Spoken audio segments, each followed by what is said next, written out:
started? Yeah. Alright, so this is the panel on building a world your reader cares about. The description is some book worlds stay with you. They hurt to leave when you turn the last page and you dream to go back. So this panel is all about learning how to create a world that your reader wants to dive into. I'm going to let the panelists introduce themselves. I'll start with me. Kaylynn Flanders. I am the author of the YA fantasy duology Shielded and Untethered. That was published by Delcourt Press, and I love world building.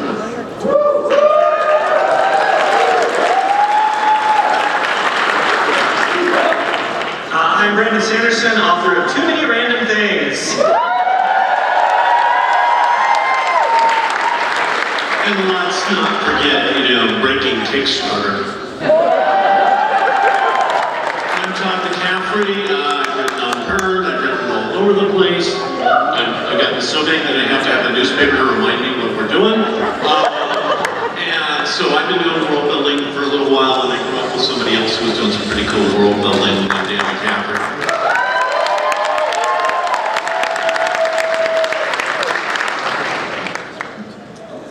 I'm Johansson. I am the author of the Insomnia series, of the Night Walker series, and a couple of other standalone thrillers that are more contemporary, but that series has more of the magical elements, so that's kind of the focus here. Yeah!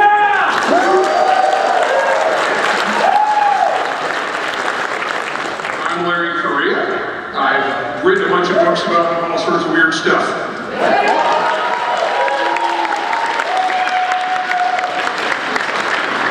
I'm Stackpole. I've written in Star Wars and Battletech, kind of carved out my own pieces of that universe and built them up, and I've done a lot of other cool stuff as well.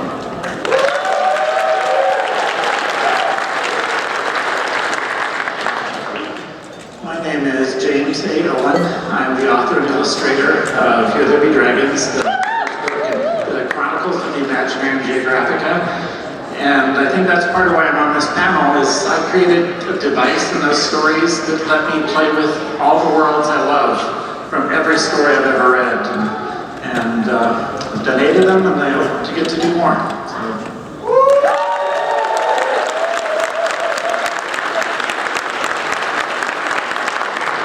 Okay, so we've got some amazing authors here with a wealth of knowledge, and I think we can all agree that world building is super fun, it's super important, and also that it's possible to build a super interesting, complex, vast world and have readers not care about it.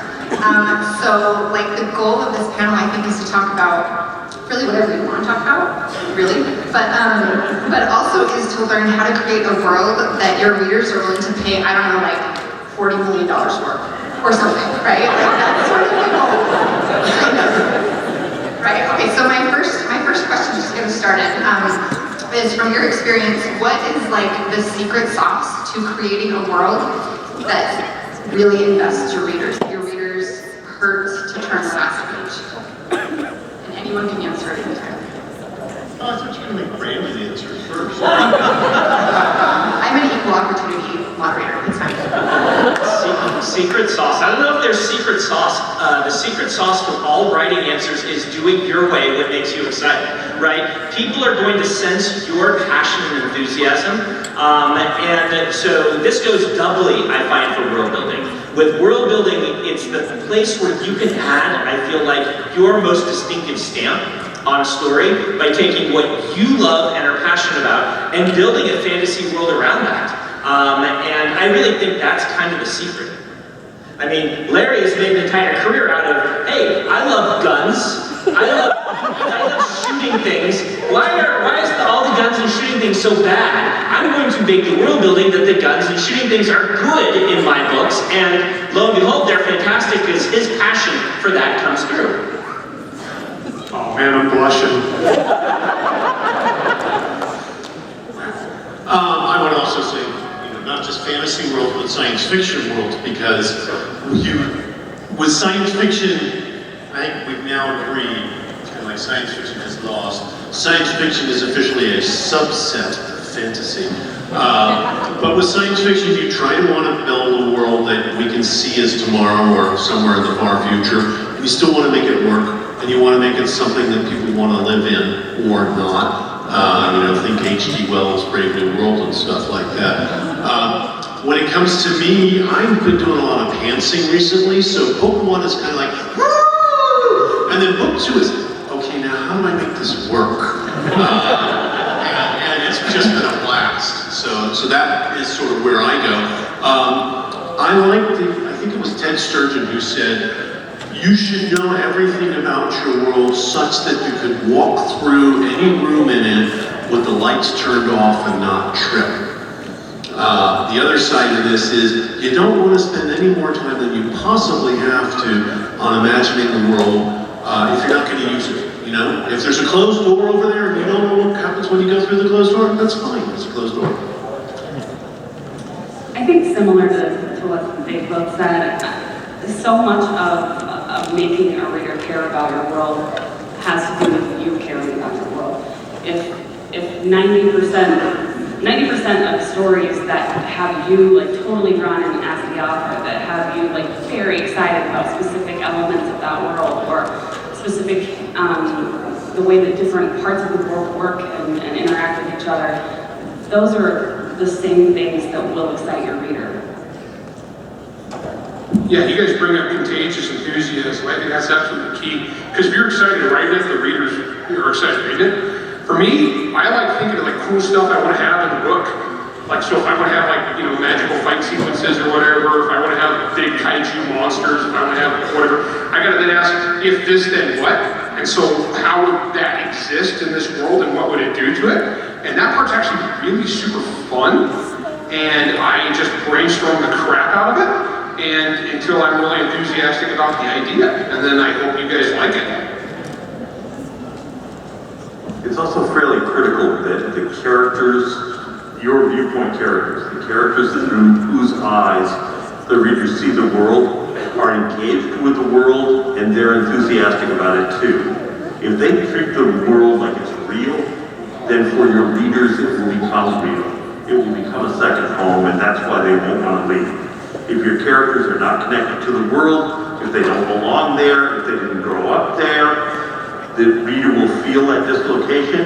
Your world will not be real, those characters will not be real, and they will not stay with you. I had a series of books published in Germany called Myth World, and the first one won a book award there. And I wanted to submit it to publishers here, so I rewrote that first book, and I sent both versions of them to Orson Scott Card to get his take on them. And he responded that the book that had been published in Germany that won the award, he loved. The other one that I had rewritten with the idea of submitting it to publishers here, he forced himself to finish. And he said, it sounded like you were trying to win a national book award. The first version of it was everything I love about James Owen's writing. It was quirky. I could tell you enjoyed writing it. You had a lot of black humor that was kind of unexpected, but okay. And he said, that's the one, he said, the other one you were writing a book. With this one, you were telling a story. And telling a story is what's going to engage the readers and want to make them come back for more. So that's a big difference, and I think that echoes what a lot of the comments have been up here, is if you're enjoying writing it, people are going to enjoy reading it. If you're invested in writing about things that you love, that's going to come through in the work. If you're just trying to write something to impress somebody, that's not a world they're going to want to come back to. I'd add to that anytime when you're writing, you start thinking about how fans will respond or how other people will respond, you've lost your book. You've got to go ahead and be in the place you want to be, not the place you think somebody else wants to be. One of my favorite parts about world building is how the world plays off the character and the character plays off the world, and how interconnected both of those are. And if your reader cares about your character and your character cares about the world, then your reader will also care about your world as well. So when you're building these worlds, let's see here, how much world building do you do before you start drafting? And then, maybe this is too big of a question, but how does that world building change as you are brainstorming versus when you're drafting versus when you're revising? What does that process look like?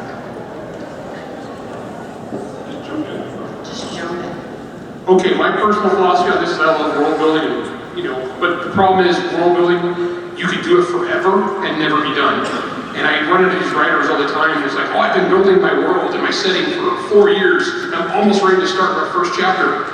No, dude. You got a mortgage to pay, man. So for me, I world build enough that I know what I need to know to get started, because you don't even know what you don't know until you get into the book, and stuff starts to clip along, and then you start asking more questions as you go. So like, this exists, well, what happened? And so world building to me is organic. It spins off of a story. So the two things are totally connected. Yeah, it's a cyclical process. You can do all the planning you want, but until you try and put that plan into process, you don't know what you still need, you don't know what you're going to refine. And some of the little serendipitous things that happen when you're writing, just as little sparks of ideas you get, change how the world is built. And so you have to keep that whole process rolling. It is constant revision, and it keeps going forever and ever, until you get that world built up in your place where you put a little energy into it and it will sustain itself, and then you, the writer, are free. All you have to do is tell the story, and what else needs to be built about the world gets tucked in around the edges. Yeah, I 100% agree with what's being said here. That said, I usually like to have a few key cornerstone premises for a world when I start writing it. This is generally because I'm doing epic fantasy rather than, taking our world and building off of it. And I feel like I need some kind of headliner, right? Headliner idea for the world. That's when I describe it to people and they say, "What's this world about?" I can say, it's a world where X. Now, it's strange because if you're going to look at plot, setting, and character, even though we're all here in this room because we love the setting aspect of sci-fi fantasy, it's less important than the plot or character, particularly the character in most cases. And so it's this weird thing where ideally you want to have all three of them, but if your world building is getting so far along and you're putting so much into your book that it impacts your plot and your character, that's when you've gotten too far. Even if, you've got some cool marquee headliner ideas. And so it really is this push and pull, like I think James was saying over there, where it's like you do some and then you see what's working with James. Oh, it wasn't James. It was Stackpole. You interviewed me, by the way, Michael. You were one of my first interviews when I was nobody. I remember that. Yes, I sat in a parking lot. You were with Dan Wilberton. I was, and I sat in a parking lot doing a phone interview with you. When no one would give me the time of day, so thank you for that, even still. But it is this dance where you're like, am I going too far? Let's pull back, let's look at character, that sort of stuff. One thing I caution people on is something I call the writer's dance. That's when you are up at 3 a.m. with a toothbrush cleaning the corners of your bathroom or anything else just to avoid writing. World building falls into that trap. The 4-year world building, basically you put yourself in the writer's dance. I'll do anything but write this story. So you've got to be careful. Start writing the story. You're gonna make mistakes. That's the fun part. It's like, oh look, I just had my hero drop off a cliff. Now what? And that's the fun part of the story. So you want to be careful about your world building that it doesn't end up being world stifling. Right? Exactly what you said. The world building, you got to have enough. I did a science fiction series now recently where one of the questions was, okay, I need to know what sort of propulsion systems they're using. I'm a mechanical engineer, so I worry about these things. And so I decided, I wasn't going to steal completely from David Weber. And I certainly wasn't just going to say, oh, look, it's a warp drive. So I wanted to do some stuff, but I didn't want to do any more than I had to. It's like, okay, so we have a quantum gravity drive. Done. We move on. And that's sort of what you want to do. The other thing is, if you're the first time out the gate, when you're writing, you're a brand new writer, you're going to make mistakes. don't let things stand in your way. Finish it. And then later on, you'll get better, you'll get better. This is kind of like learning to walk. Writing is kind of like learning to walk, and you're going to fall down on your push every now and then you'll get back up, and all of a sudden you'll be running around the place scaring your parents to death. It's good.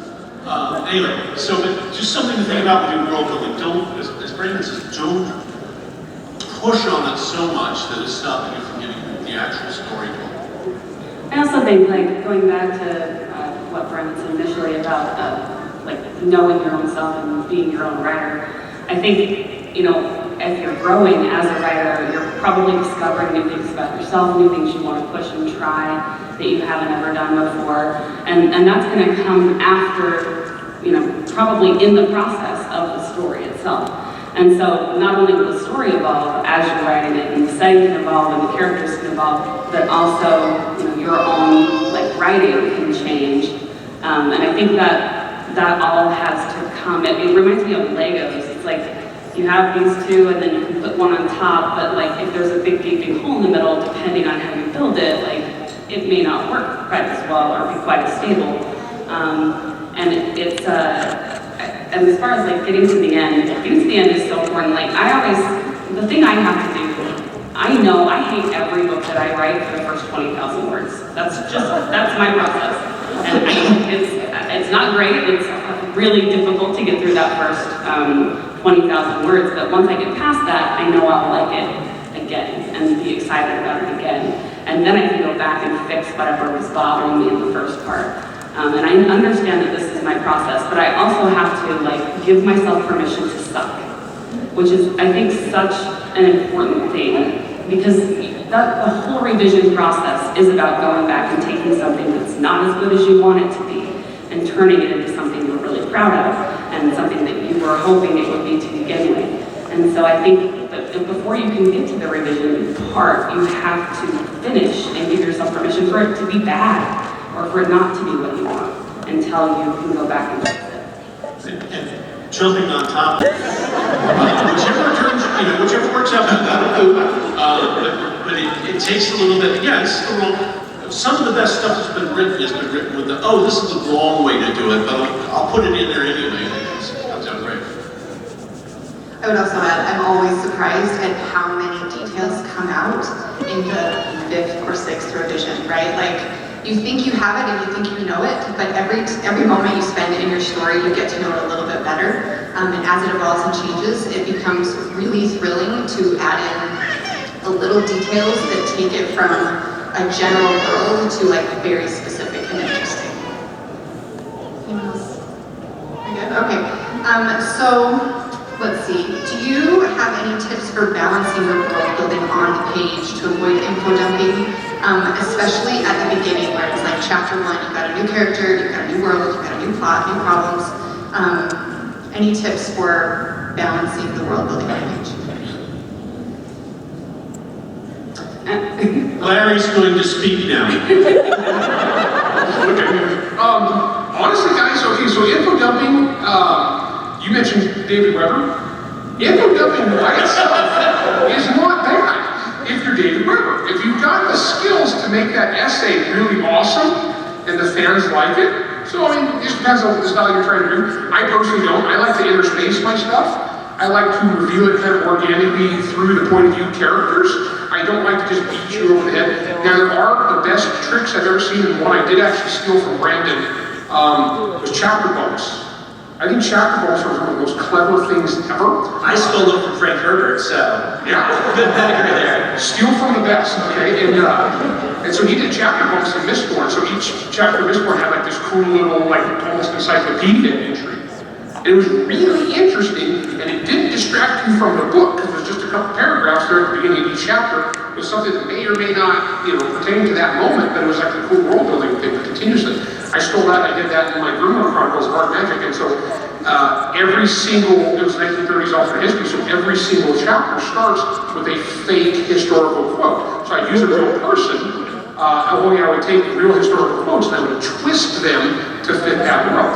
And so I can info dump all the way and never get boring and make it fun. I think we do too little of this in adult science fiction and fantasy, and that is ephemera. This is the general, generic term for all the stuff that isn't the actual prose writing of the story.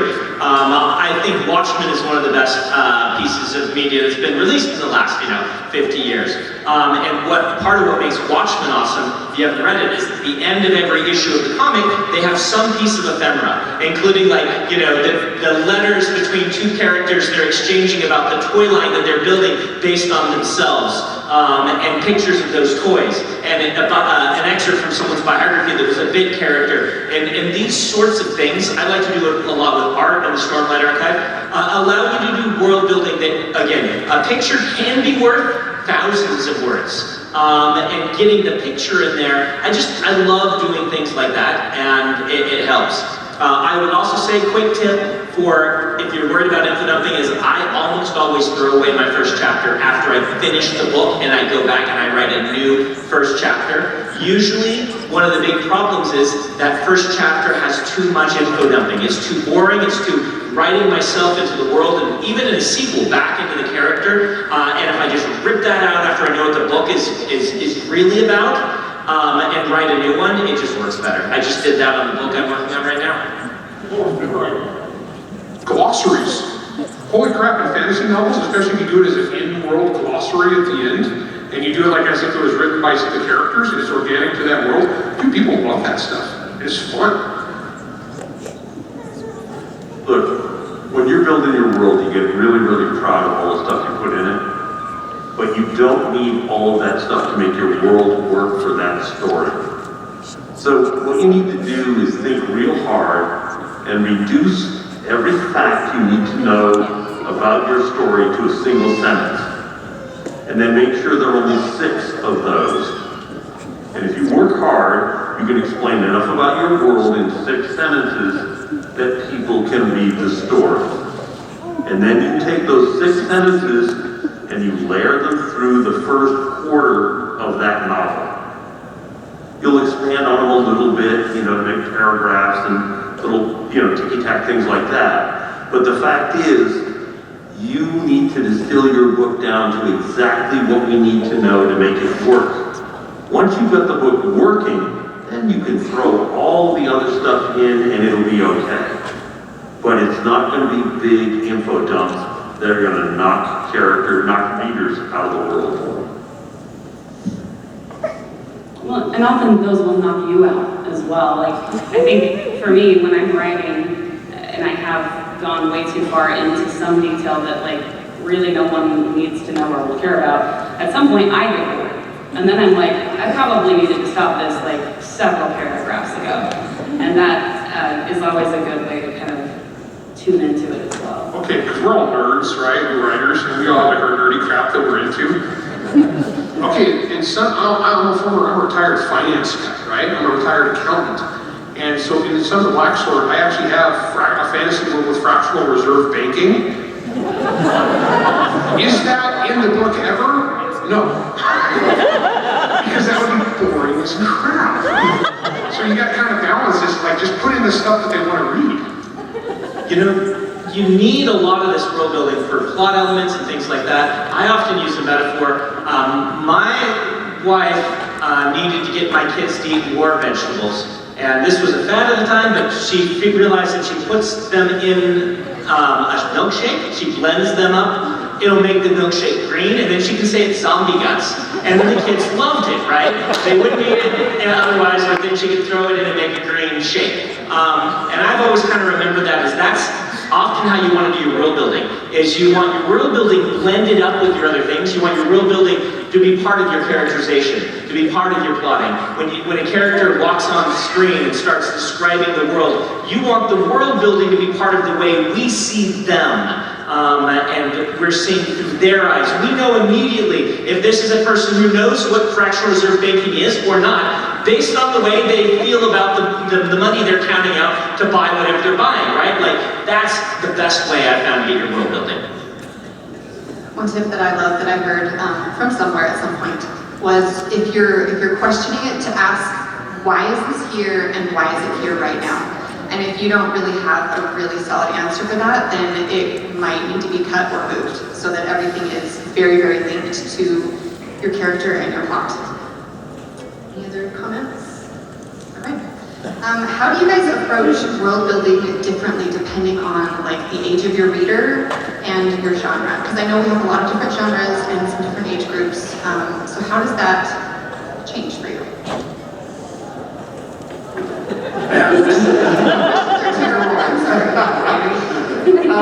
You know, the Imaginary and Geographica books were originally marketed to younger readers. I did not write them for the younger readers. It was the children's editor who liked it the best and made us the best offer. And so they were packaged that way. Then a few years ago, they decided these are all still selling really well. Let's repackage these 7 novels into 3 big omnibus editions that look like Game of Thrones books or any of Brandon's books. And sell them to that crowd. We did not change a single word. So all of those books marketed to older readers, it's the same material. Now the way I approach this in terms of the world building was because I have literary allusions, literary references, historical references woven throughout these books.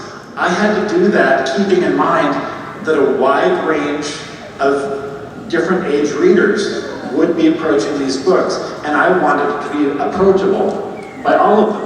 So the best example I can give of that in this first book, chapter 4, I've got a character called the Green Knight, and he's a knight made of wood. So if it's a younger reader, knight made of wood, that's kind of cool. He's the guardian of the island of Avalon. So if you're a bit older and more experienced reader, you see there's an Arthurian connection there. There's more layers of understanding to what you're reading.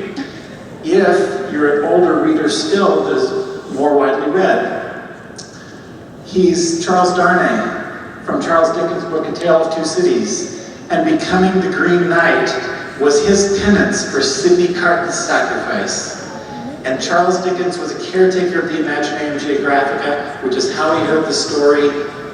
But you don't have to know any of that to actually appreciate this is a cool character made of wood guarding this island. He's interacting with the characters and then moves on. But there are layers there because somebody refers to him as Charles Darnay. So I've had people write to me and say, did I interpret this correctly? And I said, yes, you did. You didn't have to understand it.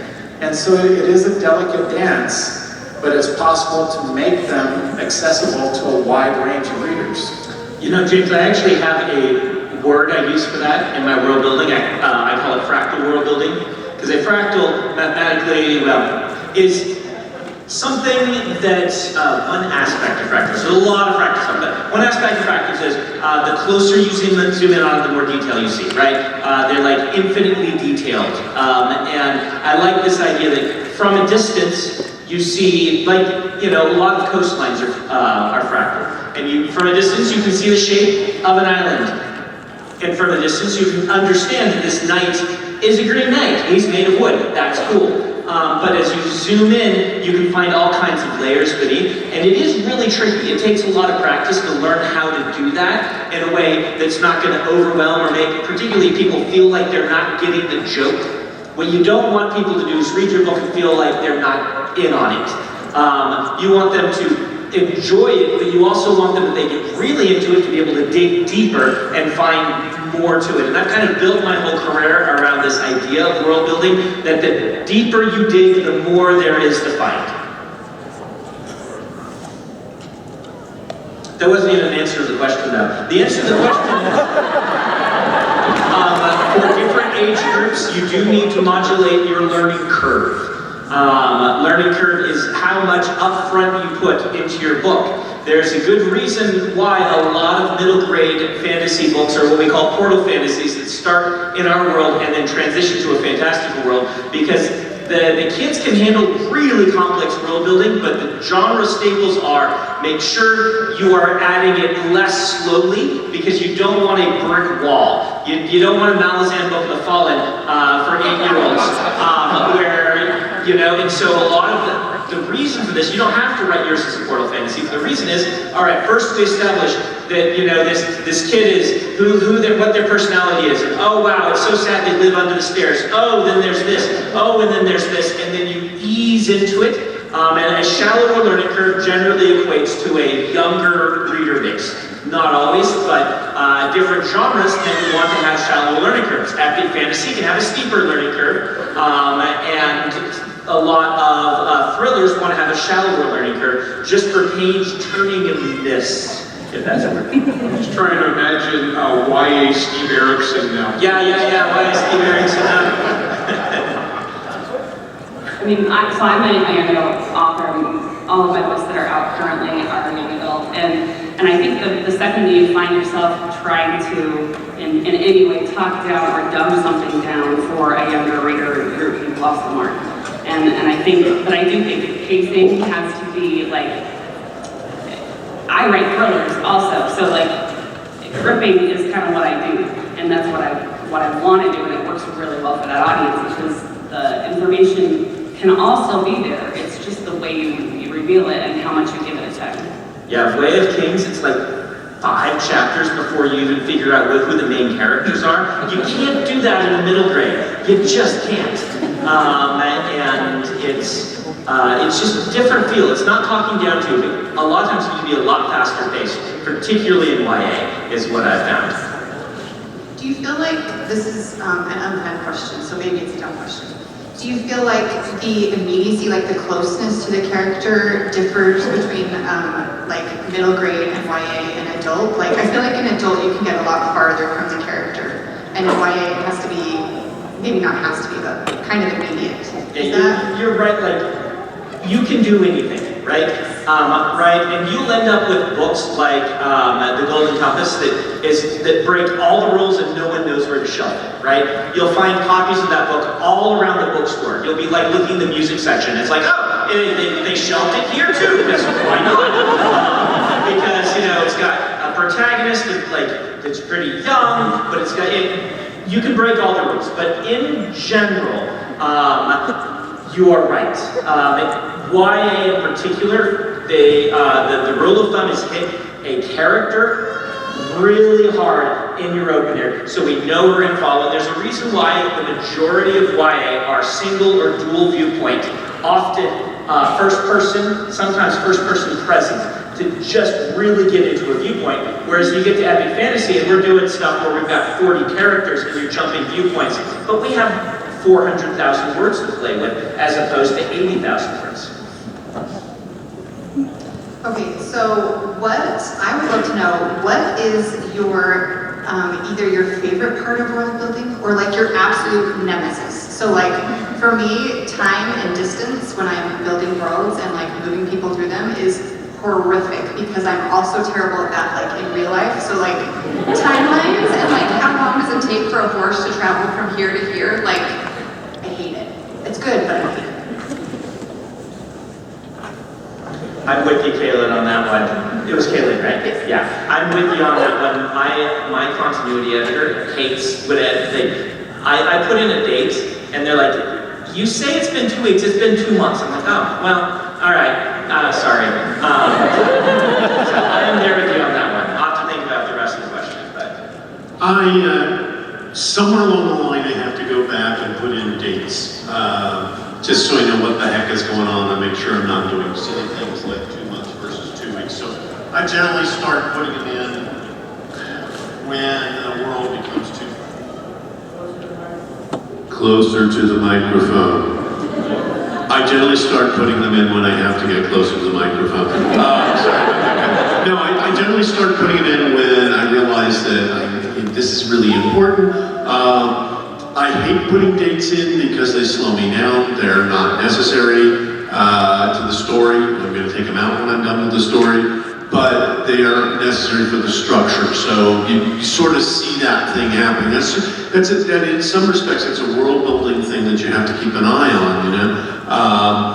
What was that great one? Somebody, a continuity editor was saying to somebody, okay, so your hero's driving a red car now, and 50 pages later, his car is blue. What gives, Did they switch cars, or did you just blow it? And that's sort of where world building can come in, where you sit there and say James Bond drives an Aston Martin, or whatever. So that's one thing to watch out for. I was going to say, honestly, on that kind of stuff, cheat like a son of a gun. Okay? There's a lot of times, okay, if you have a map, I love having a map in an epic fantasy novel, right? But it's a hand-drawn map. I don't have to have an accurate scale in there. Okay? And also, like on dates, I will write down the pertinent dates. Like I actually use a spreadsheet, so I have a little date calendar, so I can be like, what's the time between this and this and this? That's mostly so I can get ages right, like how old was somebody when something happened, because that's a character thing. If you don't have to pin it down exactly, don't, because that's just a chance for you to trip on yourself later, if that makes sense. But like, if you've established it takes this many weeks to ride a horse from this place to this place, you just remember that, write that down, and so should they travel from there again, make sure you get there right. Because here's the thing is, you can screw up a lot of stuff in a book, but if you screw up horse stuff, horse people, Do not piss off the horse people. Fantasy writers here, horse people, man, they're not motorcycles that eat grass, okay?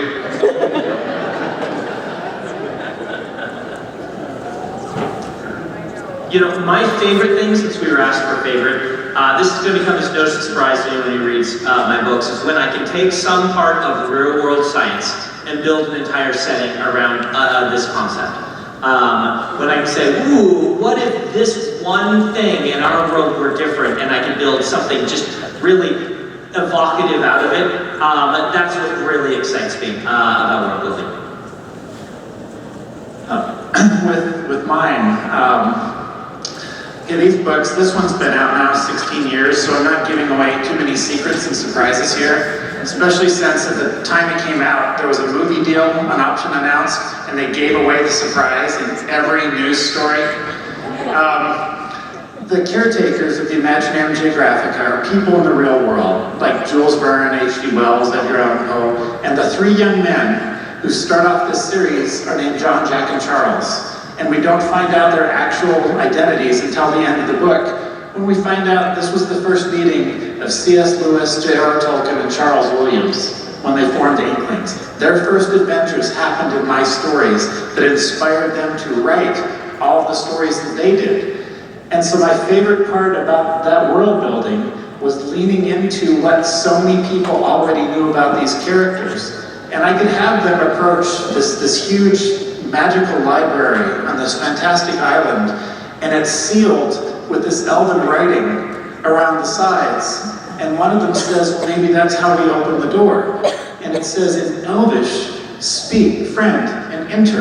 Maybe that's the secret. And John, Tolkien, goes, that's the stupidest idea I've ever heard.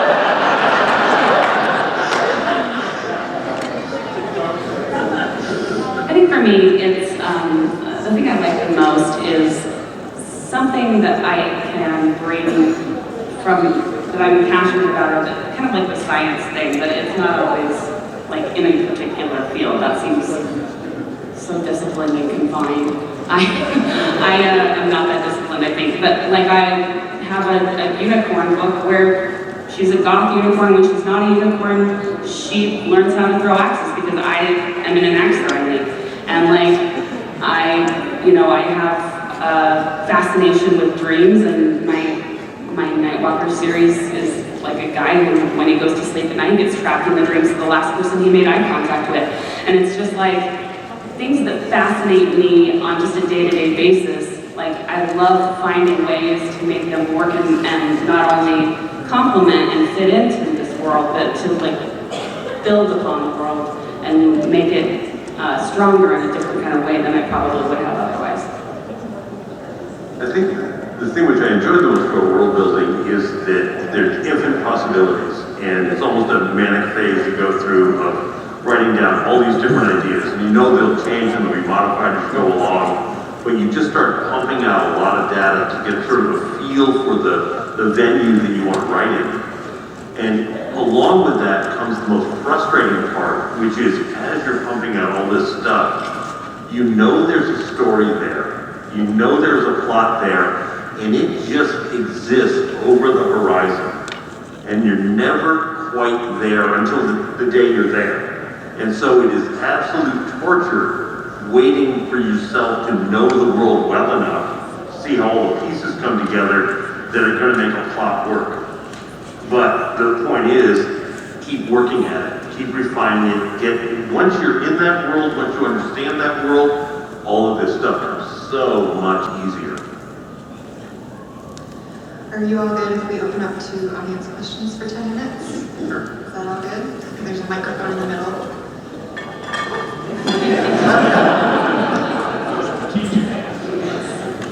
You okay? All right. So this is to quell the rumor possibly, but my question I have is, when you're creating these worlds, do you do anything in the physical world to help immerse yourself in your world that you're creating? For example, something on this panel that we're reading. Let's get your face a little closer. Is that closer? Is that better? Hobbits are short of nature from the movie. So is there anything you do in the real world to help immerse yourself in this world you're creating?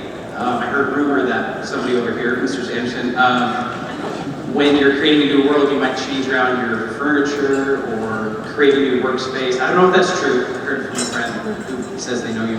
But do you do anything? So do you do anything in the real world to immerse yourself in this world you're creating? I don't do that very much, rearranging furniture or anything. I do like going to a new place to start something new, to just shake things up a bit.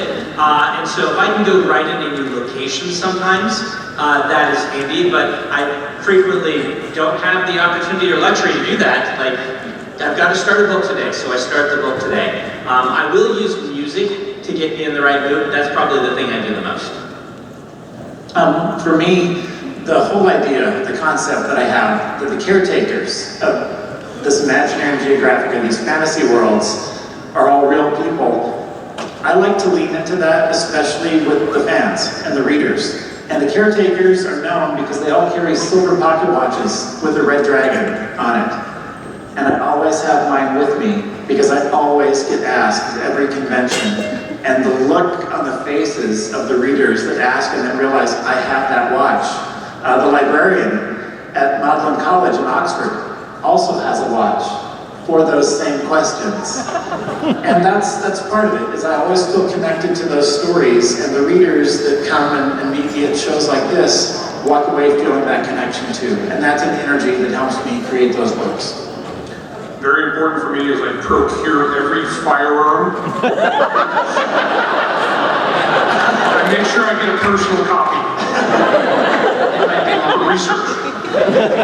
Larry, you would have loved Robert Jordan's workshop. I walked in and there were not guns, but like, honestly, like 600 swords. Because he just was like, I might need this someday, so we buy it. They were all over the place. Dude, I find that aspirational. Isn't that a business expense? Oh yeah, that's absolutely I'm not answering the tax question. It is as long as you have no fun. I'd just like to say I have successfully business expense goats. So anything's possible now. Next question, we got a line up, let's keep going. All right, so this is a little bit of a broader question for you guys, but it's still about writing. So a friend, my roommate, and I are in this ongoing sort of discussion, argument thing, where we're like, okay, so art and storytelling are fantastic and awesome and valuable, but are they strictly necessary, right? Because they're not exactly like the bottom level of Maslow's hierarchy of needs.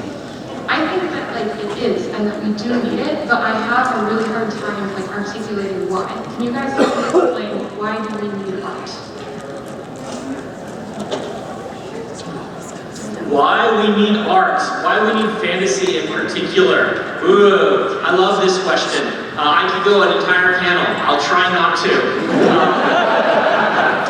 I think that everything good that has happened to humankind in history has started as someone imagining that better world before they make it happen. And I think stories, number one, are empathy machines in that they teach us to see through the eyes of people not like ourselves, but they are also crunches for your imagination to help us imagine a different, a better world. And we achieve things by visualizing them first, and stories are there to help us get there. What he said. I also think like throughout history before like the written word, they've always had stories. You know, they had painting on cave walls, they had people talking around the fire, they had, you know, all of that. It's essential to, I think, not only growth and development, as Brandon said, but also to just like bonding and shared experiences of people. Like it can really bring people together. I mean, I think we're all kind of like geeks, but like I love nothing more than to just really like nerd out about whatever with my friends. And, you know, whether it's a TV show that we all talk about or a book we all read, but it's just things that, you know, those common experiences can really bring people together, and they always have, and I think they always will. This is kind of a personal thing for me, but I process real life through fiction. So reading fiction, fantasy, and all of the wonderful genres that are out there, even like artwork, visual artwork, it helps me process my emotions and be able to like nail them down a little bit more so that I can understand them more fully and communicate them more fully and understand the world around me better. Anyone else? Next question. I used to have philosophical. This is more. Oh my God, someone who understands equipment. What? Well, this is more of a thank you to Anne McCaffrey.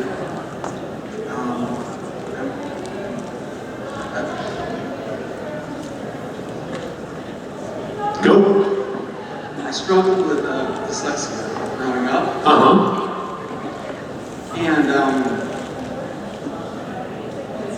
And their Dragon Riders books were a lot of what I read to get through that. And I mean, my gateway was Todd too.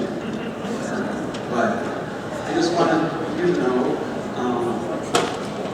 and thank you for carrying on the work.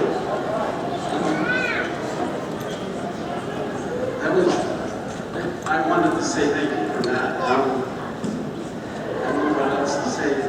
And thank you for your amazing words and what you've brought me out some impressions.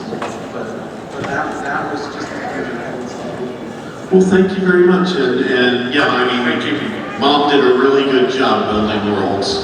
And we've all learned from her. So thank you.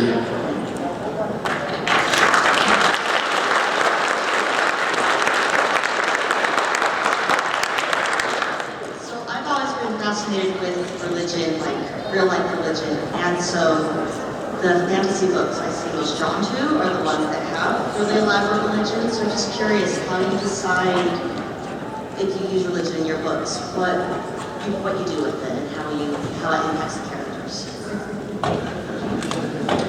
I actually hit that because the real life story about Tolkien and Lewis taking that walk in the woods with Hugo Dyson.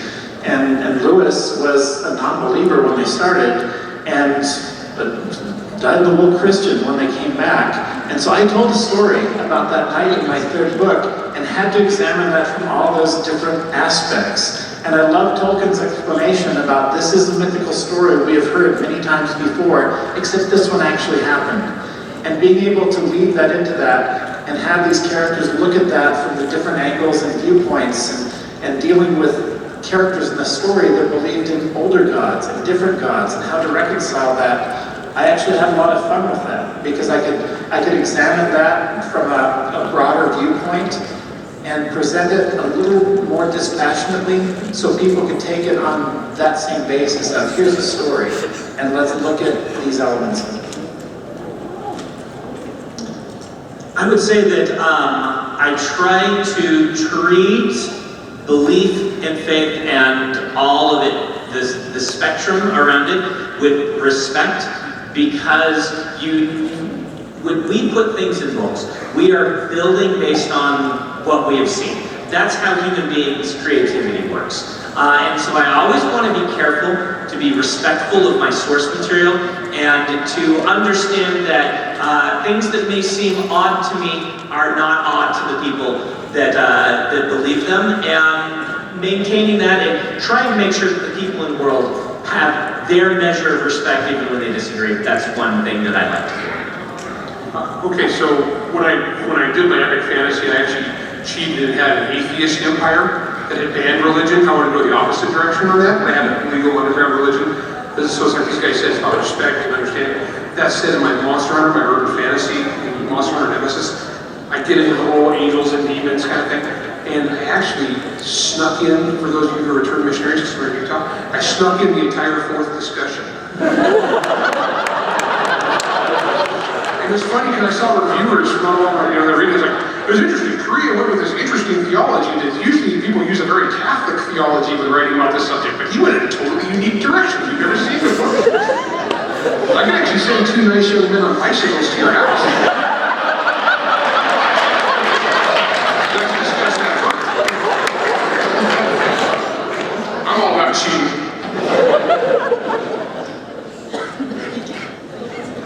Right, do we done? Right here. We're out of time. Thank you everyone for coming. Thank you to our panelists.